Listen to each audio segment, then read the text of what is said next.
Good morning friends. आज की इस हल्की गर्म लेकिन सुहानी सुबह में आप सभी का स्वागत है।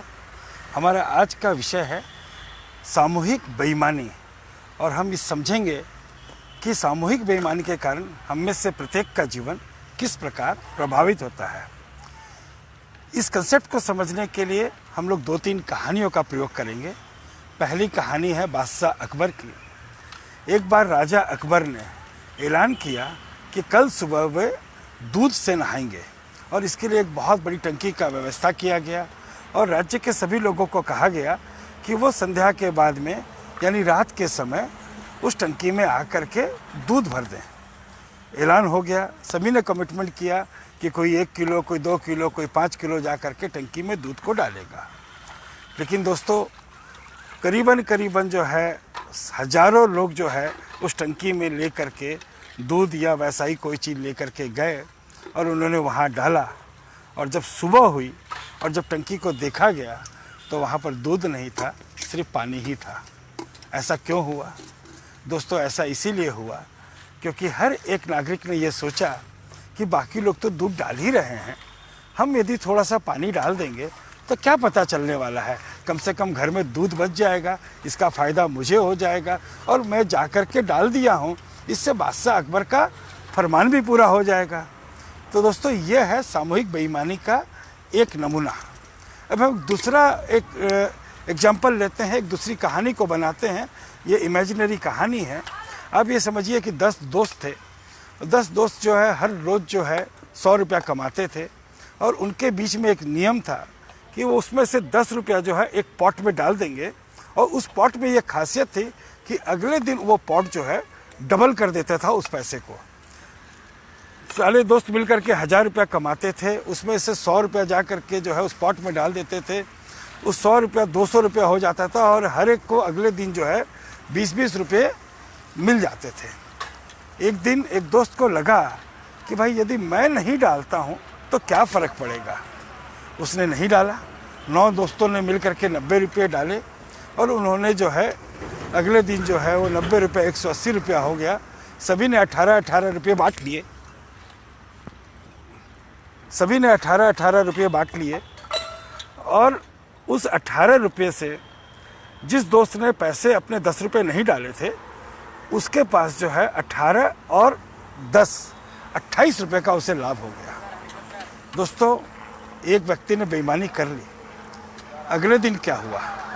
अगले दिन ये कहानी लोगों को समझ में आने लग गई और हर एक व्यक्ति जो है उस पॉट में डालने से अपना जो इच्छा था वो उससे हटने लग गया और धीरे धीरे ये सिस्टम ख़त्म हो गया और किसी को भी लाभ नहीं हुआ।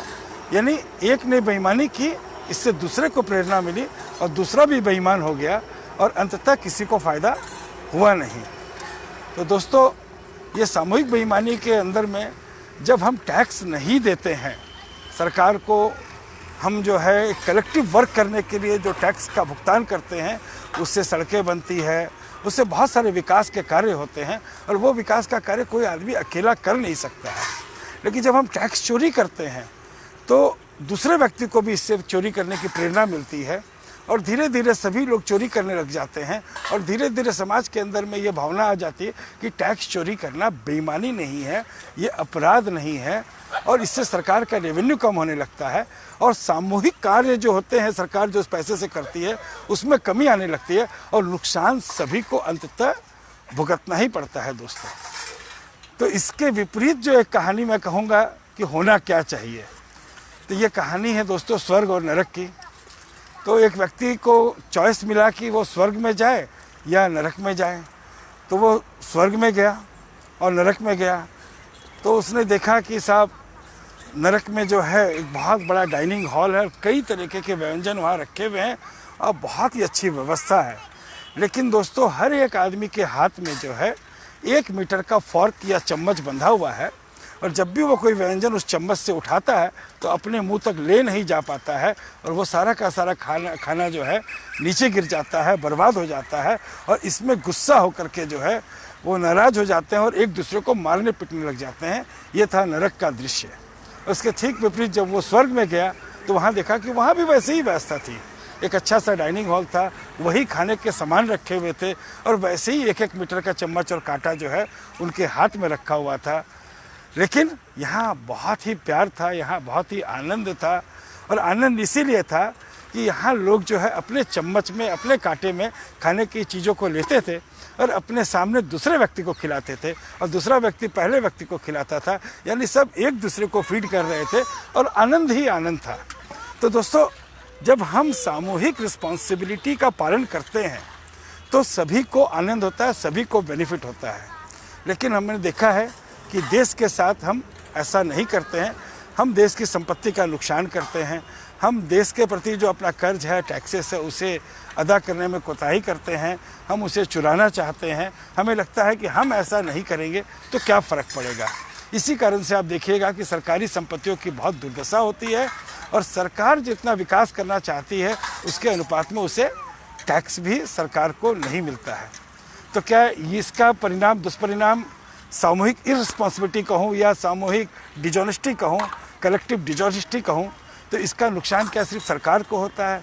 नहीं, समाज के अंदर में भी यदि हम अपने कर्तव्य का पालन को नहीं करते हैं और हमें जब लगता है कि हमारे एक के पालन नहीं करने से क्या फ़र्क पड़ता है, दोस्तों अंततः बाकी लोग भी वैसा ही करते हैं और भुगतना सभी को पड़ता है। मैंने संस्थाओं में भी देखा है, कुछ लोग संस्थाओं के अंदर में बहुत काम करना चाहते हैं और काम करते भी हैं, लेकिन कुछ लोग काम नहीं करते हैं और उन्हें लगता है कि मेरे एक के काम नहीं करने से, मेरे एक के जिम्मेवारी का निर्वाह नहीं करने से काम तो हो ही रहा है, कोई ना कोई तो उस बोझ को उठा ही रहा है।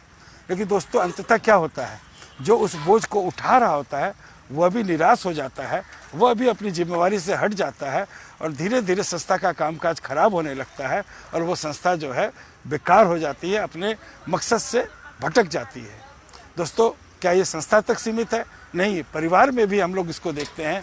जब परिवार के सारे सदस्य अपने अधिकारों के प्रति तो बहुत जागरूक होते हैं, लेकिन अपने कर्तव्य के प्रति जो है जागरूक नहीं होते हैं और कहीं ना कहीं लापरवाही करते हैं, तो घर के दूसरे सदस्यों के अंदर में लगता है कि मुझे ही क्या पड़ी है सब चीज़ की, क्योंकि कर मैं रहा हूँ, मज़ा कोई और ले रहा है। तो जब ये भावना आ जाती है तो एक एक करके टोकरी में रखे हुए सारे अंडे, मैं वेजिटेरियन हूँ, मैं कहूँगा सारे खरबूजे सड़ जाते हैं।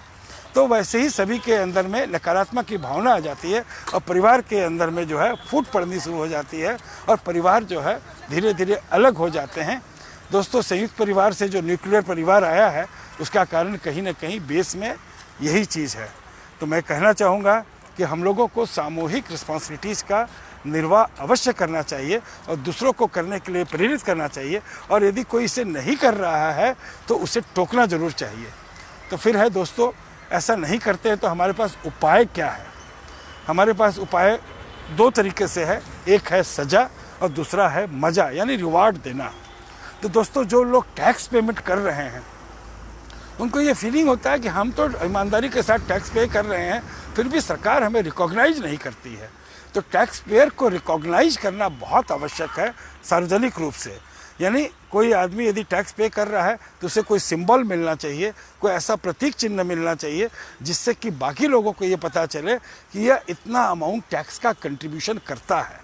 वो रिवार्डेड फील करेगा, अपने आप को एलिवेटेड फील करेगा और चोरों को डिसइंसेंटिव होगा, क्योंकि उनके पास वो प्रतीक चिन्ह नहीं होगा तो समाज में वो अपने कद को, अपने ओहदे को, अपने पहचान को कमज़ोर समझेंगे। तो उन्हें लगेगा कि नहीं, हमें भी टैक्स देना चाहिए। और पनिशमेंट तो आप जानते ही हैं कि जो टैक्स चोरी करे, सरकार आज भी पनिशमेंट की उसकी व्यवस्था कर रही है, लेकिन जिस मात्रा में वो पनिशमेंट के प्रावधान बनाती है उस मात्रा में रिवार्ड्स के जो तरीके हैं उसको इवॉल्व नहीं करती है। इसीलिए जो ईमानदार हैं वो और उनके अंदर में और ज़्यादा टैक्स पेमेंट करने की भावना नहीं आती है। तो इसीलिए दोस्तों, ये सामूहिक डिसऑनेस्टी हमारे देश के लिए कहीं ना कहीं बहुत बड़ा खतरा बन गया है और मैं ये देखता हूँ कि हमारे नेशनल कैरेक्टर के अंदर में देश के प्रति प्रेम नहीं है, सरकार के प्रति जो हमारे दायित्व है उसको निर्वाह करने के प्रति हमारे अंदर में जागरूकता नहीं है, बल्कि हम यदि सरकार के टैक्स को या सरकार के प्रति जो हमारे कर्तव्य है उसमें कोताही करते हैं, टैक्स की चोरी कर लेते हैं, तो अपना कॉलर को ऊंचा करते हैं कि मेरा कुछ नहीं हो पाया, देखो मैंने चोरी भी की और मैं निकल भी गया। और चोरी के धन संपत्ति से यदि लोग वैभव का प्रदर्शन करते हैं तो समाज जो है अब आज के दिन उनको पनिश नहीं कर रहा होता है, बल्कि उनको देख करके जल रहा होता है और खुद भी वैसा करने के लिए प्रेरित हो रहा होता है। तो दोस्तों, रिवार्ड्स और पनिशमेंट दोनों पर विचार करने की बहुत बहुत आवश्यकता है। इन्हीं शब्दों के साथ आज के अच्छे दिन की शुभकामना के साथ में मैं Pradeep Jain, PMPK wealth advisors private limited आपसे विदा लेता हूं। यदि धन संपत्ति से संबंधित कोई भी आपके प्रश्न है, निवेश से संबंधित कोई भी प्रश्न है, बीमा से संबंधित कोई भी प्रश्न है, तो कृपया हमसे 9431101260 पर अवश्य संपर्क करें। Thank you very much. Bye bye.